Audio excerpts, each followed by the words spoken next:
This is a technological showcase set in the world of The Witcher 4. What you just saw and are going to see now is running on a standard PlayStation 5 at 60 FPS with ray tracing. So in the game, you'll be playing as Ciri, a professional monster slayer, a witcher. She explores the world and hunts down monsters for coin. The region we are in is called Kovir, and you'll get to explore it in a game. Right now, Ciri is investigating a monster, and after gathering new clues, she is heading back to a nearby village.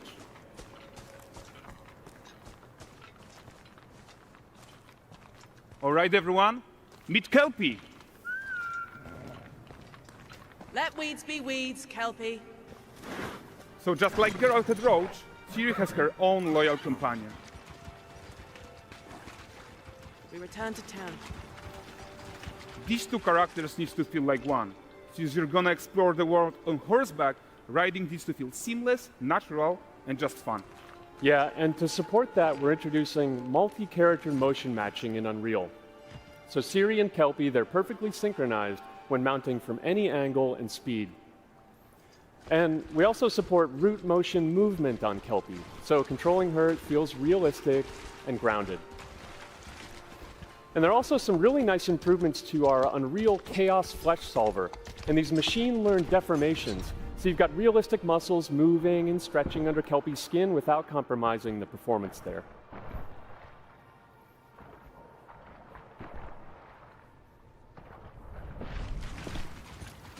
So let's leave Ciri behind for a second and talk about the world itself. So much of the Witcher world is natural, organic, especially Kovir with its dense forest and wild nature. Yeah, and wild nature is hard. And with nanite geometry, we've freed artists from so many of their old constraints. But we don't want to rest until everything we do in Unreal has that same spirit of freedom. There's always more work to do. And foliage is a huge piece of that puzzle. So we are excited to introduce nanite foliage. And in order to achieve gorgeous foliage density everywhere, while still being memory efficient, fast to render, we believe that a new idea was needed. So instead of the same card approach we've been using for the past 20 years, artists should be free to take a nanite approach to foliage, modeling every single leaf and pine needle. And the old LOD tricks of the past, they needed a complete rethink. And in their place, it's a new adaptive voxel representation in nanite.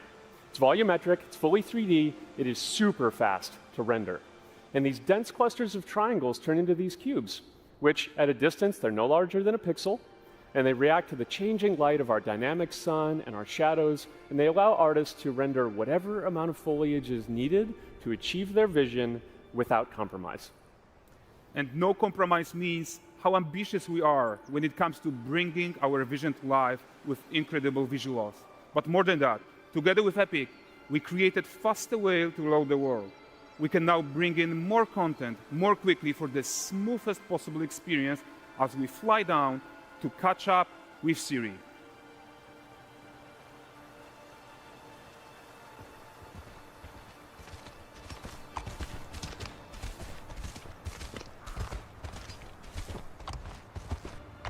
Welcome to Valdrest. So Valdrest is a port town, a hub for fishing, trade, and mining. It's one of those places where you can meet shady characters or overhear gossip from other lands. It's also where Ciri took on her current contract. High-tech, let's leave Kelpie here and explore the marketplace and food. I'm so excited we can finally show you some of this stuff. Let's see what Valdrest has to offer. Not her again.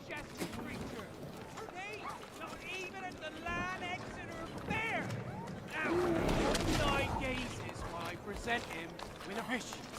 For the furry rascal will often wait, and a bear's weight grants good fortune.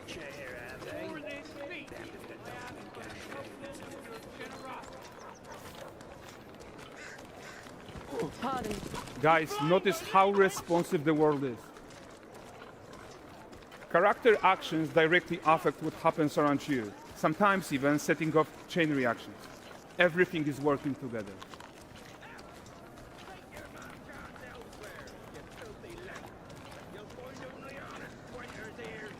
Oh, look at this poor gentleman being taught how to fly by an angry innkeeper. That's what happens when you cheat at Gwent. Last of it, is it?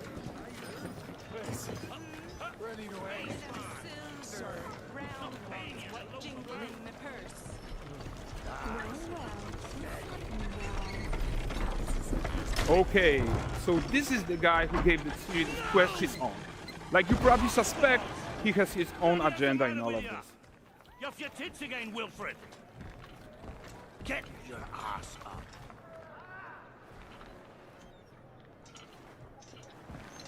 A typical day's toil. Who in?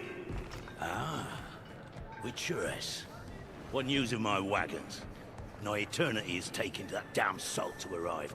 I found them. And, well, suffice to say, they'll not reach you. As for the salt, I found not one speck. I presume this comes as no surprise to you. Now. Kavir's smuggling trade is of no concern to me. Shush, shush, shush. The manticore that flattened your cart and devoured your men? Quite the opposite. Manticore? No, them winged hellspawn dwell in the arse end of Creighton. While Ciri decides what to do about that merchant, let's take a look at the character technology that powers this marketplace.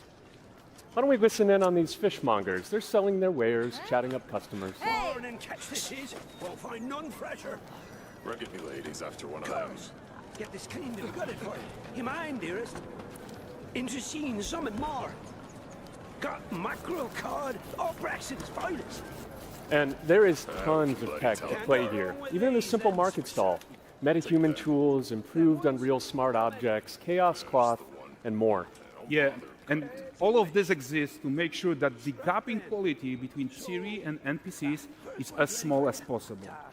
Yeah, and closing that gap, it's not just about fidelity, right, but also authenticity. They should react to changes in the world around them. But the prisoner in Pillory isn't exciting enough for Valdrest. Let's grab everyone's attention with a circus.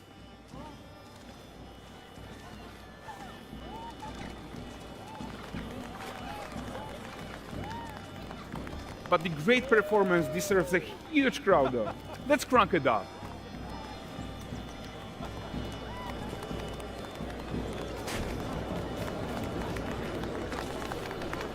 So you are seeing tons of optimizations here to many of Unreal systems, including an entirely new Unreal animation framework, allowing us to fit easily in our 60 FPS budget, not just in rendering, but also with room to spare on the game thread.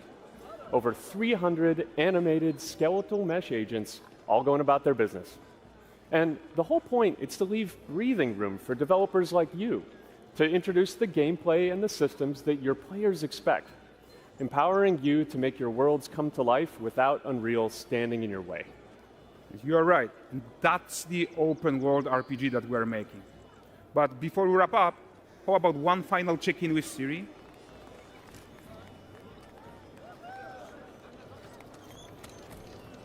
We are making this game to be the most immersive and ambitious open world Witcher game ever.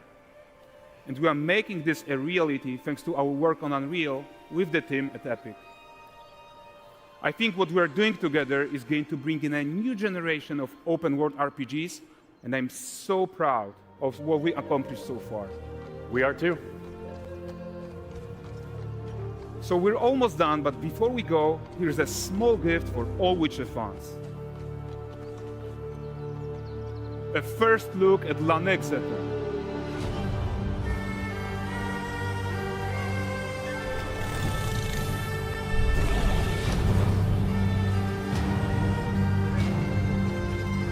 Onward, Kelpie.